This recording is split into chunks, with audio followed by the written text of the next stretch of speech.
Malam ini aku akan menceritakan salah satu kisah paling menyeramkan dari Yogyakarta.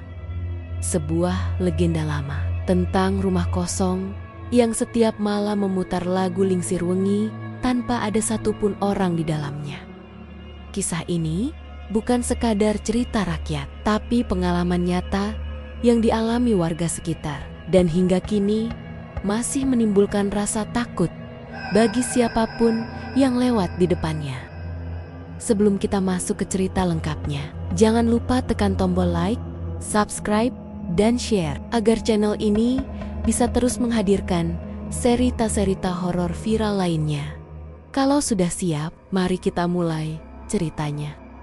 Yogyakarta pada tengah malam selalu punya keheningan yang berbeda. Saat sebagian besar orang sudah terlelap, ada bagian-bagian kota yang seperti hidup dengan cara yang tidak manusia paham. Rani, seorang karyawan swasta, baru saja pulang lembur. Wajahnya terlihat lelah, matanya sayu, dan napasnya berat. Ia memilih jalan pintas melewati kampung tua yang sudah lama diberi peringatan oleh warga sekitar. Sebuah rute yang bahkan GPS pun jarang menyarankan. Namun malam itu, entah mengapa, rute itu seperti memanggilnya. Angin berhenti, udara dingin, dan jauh di ujung jalan, Wisma Kembang Jati tampak berdiri seperti bayangan gelap yang mengintai. Rumah itu sudah bertahun-tahun kosong. Namun Rani terkejut melihat salah satu lampunya menyala, redup, dan berkedip seperti memberi tanda pada seseorang. Pagar besinya berkarat, catnya mengelupas, dan halaman depannya dipenuhi daun jati kering. Saat melewati rumah itu, hawa dingin terasa seperti menembus kulit. Aroma melati layu tercium jelas, bercampur bau lembab bangunan tua. Rani menatap ke arah jendela lantai 2, dan di sana muncul siluet seorang perempuan Jawa dengan rambut panjang terurai, berdiri sangat diam menatapnya. Saat Rani mengedipkan mata, siluet itu hilang. Saat Rani hendak memutar gas dan pergi, suara lirih terdengar dari dalam rumah.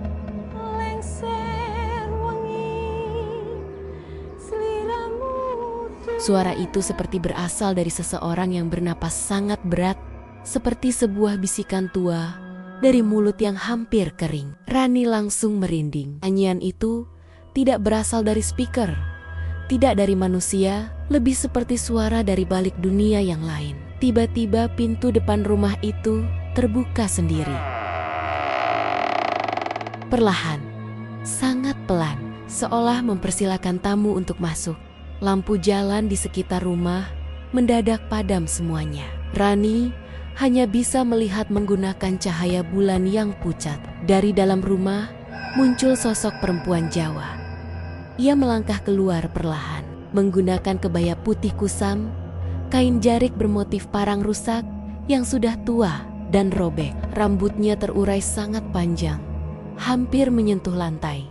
Saat ia mengangkat wajahnya, tidak ada mata, hanya cekungan hitam menganga, mengeluarkan cairan gelap seperti tinta. Perempuan itu kemudian bernyanyi dengan suara serak.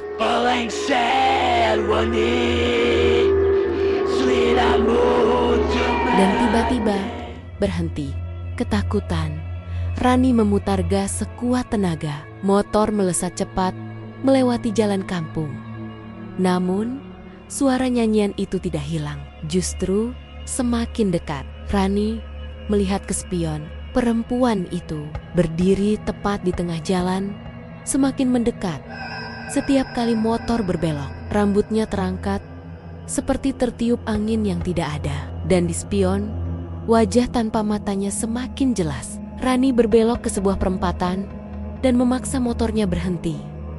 Napasnya tercekat, namun suara itu berpindah.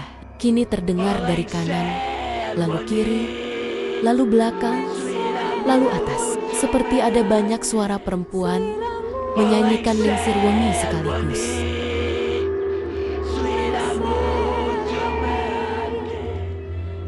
Di setiap sudut gelap jalan itu, bayangan perempuan itu tampak muncul sekilas. Kadang hanya rambutnya, kadang jariknya, kadang senyumnya yang tak wajar. Rani mencoba menelepon seseorang. Tidak ada sinyal. Ponsel tiba-tiba jadi sangat panas. Ketika ia menunduk, suara perempuan itu terdengar persis di telinganya. Rani menoleh cepat.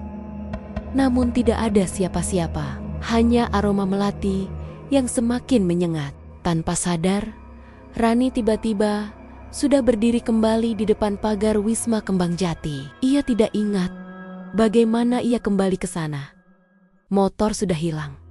Helmnya tergeletak di tanah. Pintu rumah itu terbuka lebar. Di dalam terlihat gelap, tetapi bentuk-bentuk seperti tangan pucat tampak bergerak di dinding. Musik gamelan Jawa pelan terdengar seperti gending pengantar kematian.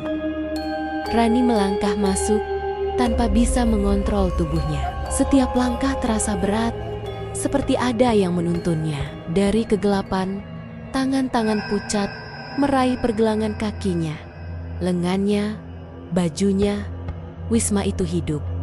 Atau mungkin dihuni sesuatu yang lapar. Rani ditarik masuk ke ruang tengah. Di sana, perempuan kebaya putih itu berdiri menunggunya.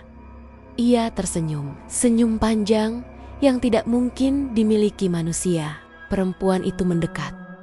Rambutnya menyentuh lantai. Gaun Jawanya bergerak, seolah terkena angin dari arah yang tidak ada. Ia mengangkat tangannya yang sangat pucat dan menyentuh wajah Rani. Saat sentuhan itu terjadi, suara ribuan bisikan menyeruak. Wisma bergetar. Udara menjadi dingin membeku. Rani menjerit dan semuanya menjadi gelap. Pagi harinya, warga menemukan helm Rani di depan rumah itu. Motornya tidak ada. Jejak langkahnya juga tidak ditemukan. Rumah itu terlihat tenang, seperti biasa, seolah tidak terjadi apa-apa. Namun beberapa warga bersumpah melihat sosok perempuan berkebaya putih berdiri di jendela lantai 2. Dan kadang sosok itu tampak seperti Rani. Sejak hari itu, setiap malam Jumat Kliwon, suara lingsir wengi terdengar pelan dari rumah tersebut. Warga tidak berani mendekat. Beberapa orang melihat perempuan Jawa berdiri di teras, menatap mereka tanpa mata. Nama Rani kini tinggal cerita, dan Wisma Kembang Jati menjadi urban legend baru yang tak kalah menyeramkan dari legenda manapun di Yogyakarta. Dan satu pesan terus disampaikan warga: kalau kau mendengar lingsir wengi dari tempat kosong, jangan pernah menoleh.